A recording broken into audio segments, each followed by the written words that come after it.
Hollow Fires by Samira Ahmed. Part 1. The Past is Prologue. Sophia, June 1st, 2023. Fact. The dead can't speak. Truth. Sometimes the dead whisper to you in the quiet. Don't let them forget I was here once, alive, young. I was like you. I believed I would live forever. You never forget the first time you see a dead body. It was warmish for a Chicago winter, if the temperature hovering around freezing is warm. In Chicago it is. There was the sickly sweet rotting smell of leaves that had fallen from trees mixing with mud, never totally drying up before the first snow. The odor filled the air around the sloping embankments of a crumbling stone culvert that was lined with steel.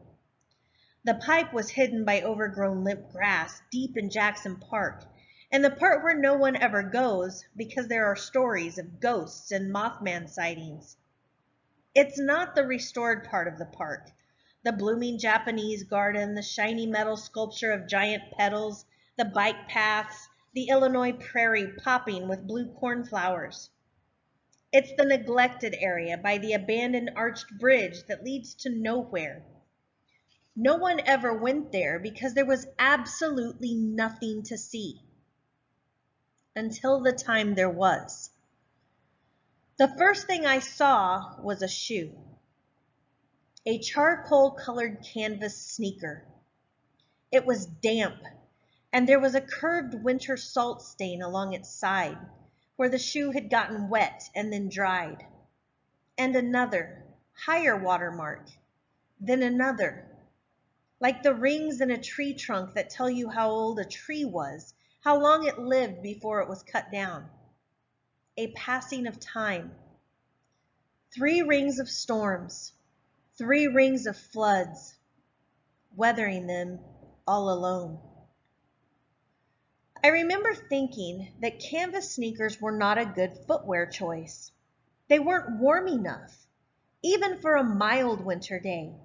Your feet would be cold. It was too wet. Silly Sophia, the cold and wet don't matter if you're dead. That's when I should have stopped. Right there, right then. Literally.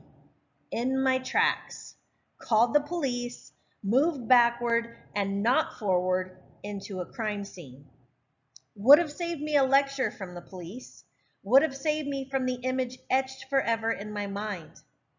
Would have saved me, period. But I didn't stop. Couldn't. I'd made a promise to a dead boy, and I was going to see it through.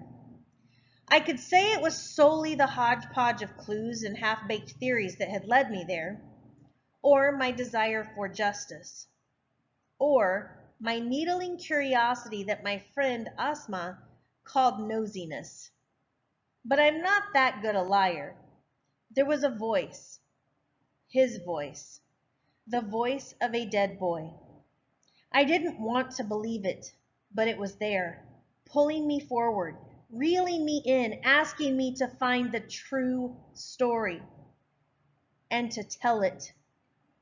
I shined my light into the steel-lined culvert. The shoe belonged to a body that led to a face I'll never forget. When you see a dead body, you freeze, a layer of ice forming under your skin. You stare 1 second longer, too long, and that ice shatters, and the truth of what you're seeing cuts you in a million pieces. The body you're looking at was a person who lived and breathed and was part of this world. And even though your brain can't form a single clear thought, one idea burrows its way into your bones.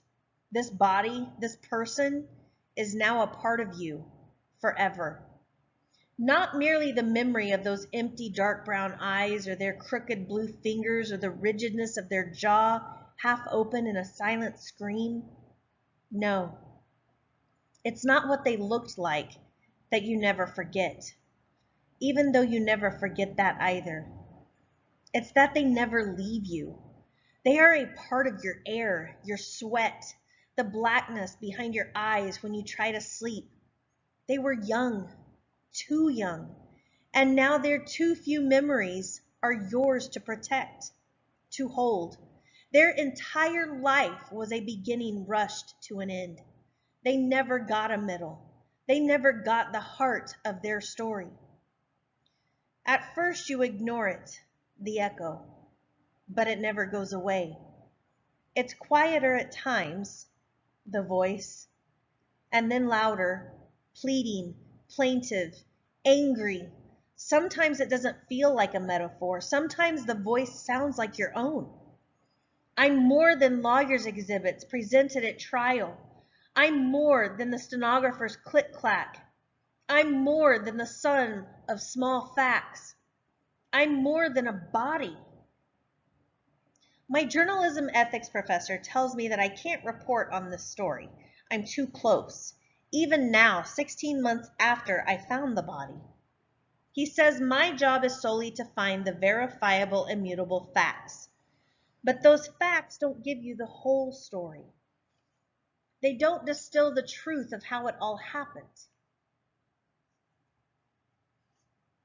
Of why it was him. Of why it was me. Of what we owe the dead. Or how one death can change the way you look at the entire world. Some facts barely scratch the surface of the truth. Some facts obscure it. Some facts are lies. Some lies are necessary. One fact that is the truth: Joad Ali was 14 years old when he was killed. And I'm the one who found him.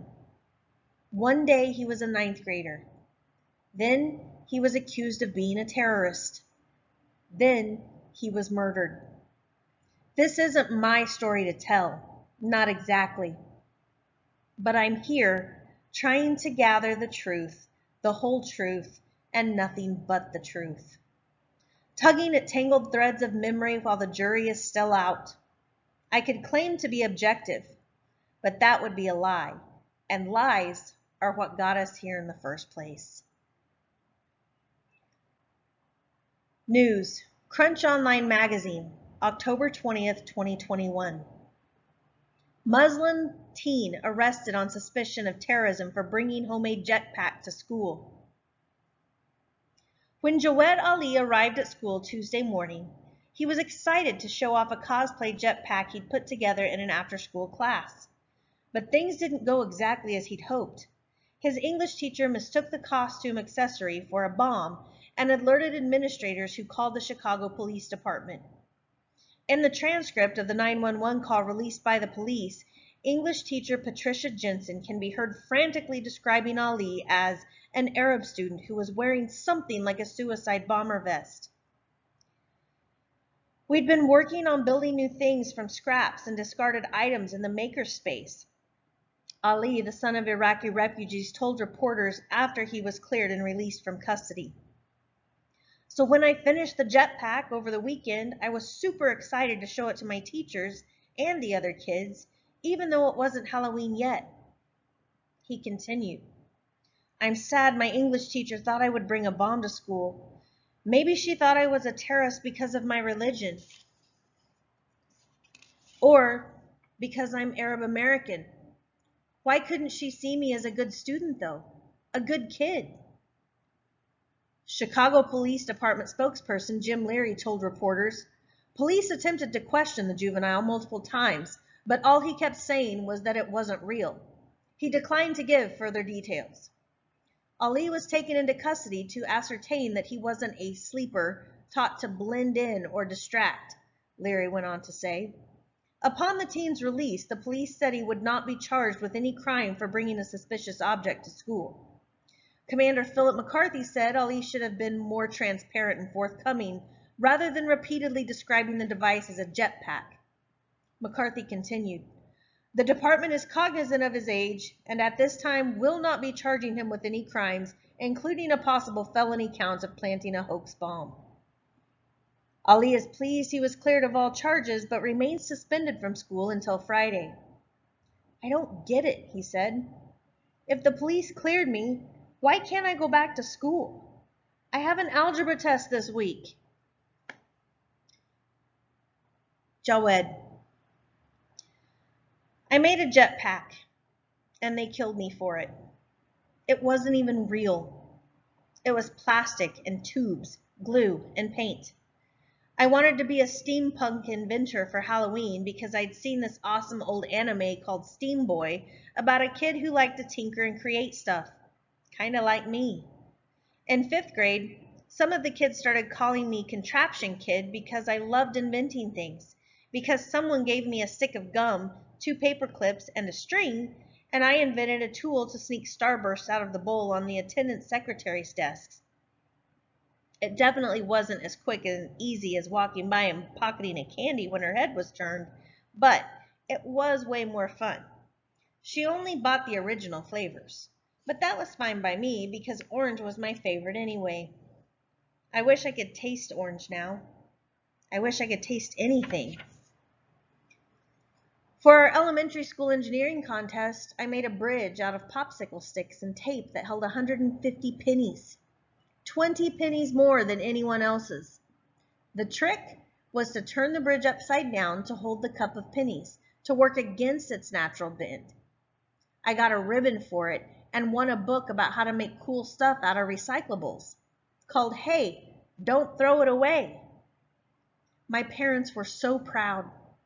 Baba always used to say that flipping your thinking was sometimes the best way to come up with an answer to a tough problem. Building that bridge was the first time I understood what he meant. My dad used to say a lot of stuff that went over my head. Then, this fall, right after I started 9th grade, the physics teacher organized an after-school club in the makerspace where we could work on our own projects. When I decided I wanted to rebuild a jetpack for my costume, Miss Ellis was totally into it. Recycle, reuse, repurpose, she'd always say. She knew exactly what I was doing, saw my sketch and approved it. We'd been taking apart old electronics like radios and TVs with dials and antennas, and Miss Ellis said I could use any materials I could salvage. I was so excited. I took the whole project home to finish 2 weeks before Halloween. My jetpack turned out so cool. I built it from 2 empty plastic soda bottles that I turned upside down and glued together. Then linked with a black plastic tube, the stretchy kind you sometimes see on a vacuum. I added a TV knob and a dial from an old radio that had numbers from 88 to 108. Its little needle was stuck on 96. Glued the whole thing to a ripped backpack I found in the trash. I painted the pieces bronze and silver with leftover paint Baba kept in our building's basement, the same colors we used to upcycle the old pink bike our neighbor gave me when I was 7 and we didn't have money to buy a new one. I couldn't wait for Halloween to show Miss Ellis the jetpack, so I took it in early. She loved it. Being creative takes courage, she told me. Never forget that. She had that look in her eyes that teachers sometimes get when you surprise them in a good way. I had the jetpack with me in English class, but when Miss Jensen saw it, she said it looked like a bomb. I thought she was joking at first. I mean, it was painted soda bottles. I didn't even know what a real bomb looked like, but she kind of freaked out. Not the yelling kind of freaked out, the real quiet kind, the kind that's so much scarier. Her face turned gray and she started stepping away from me. I shrugged and headed to my next class. They walked me out of the school door on a bright October day in handcuffs, hands behind my back, like I was a criminal. I told them over and over that it was a jetpack for my Halloween costume, but it was like they didn't understand English. I was trying so hard not to cry. All I kept thinking, kept saying was, "It's not real. It's a jetpack. It's not real. It's not real. Please." Kids were in the hallway taking pictures, live streaming, whispering. I thought that was the worst day of my life. Turned out, I was dead wrong.